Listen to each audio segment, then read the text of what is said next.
1788. Dans son livre « Histoire générale ecclésiastique et civile de la ville et province de Namur », M. Galliot, avocat au conseil provincial, s'exprime ainsi à propos de Melleroy. Une riche campagne entre des rochers donne l'assiette au château. Séjour des seigneurs de Vezin. On l'aperçoit à plusieurs lieues de distance. Il est flanqué de 7 tours qui lui donnent un air respectable. Les comtes de Namur y entretenaient ordinairement en temps de guerre une garnison, afin de couvrir la capitale de ce côté-là.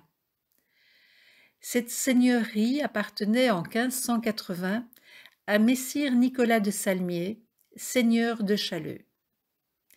Et aujourd'hui, elle appartient à messire baron de Corbeek de Dongelbert, prévôt du noble chapitre de Nivelles, qui représente les barons d'Osden. Fin de l'extrait.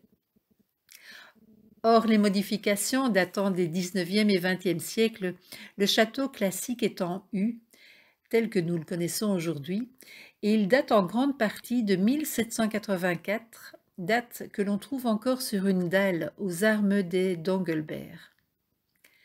Dans la cour, à l'ouest, vestige du château antérieur, la tour circulaire, elle, date du XVIIe siècle. En 1794, le comte Charles de Gourcy-Serinchamp, né en 1751, mort en 1806, appartenant à une grande famille lorraine, achète le château de Melleroy. Et de génération en génération, jusqu'aux actuels propriétaires, la famille Agy de Selzaten, château et domaine sont restés entre les mains des héritiers de Charles de Gourcy.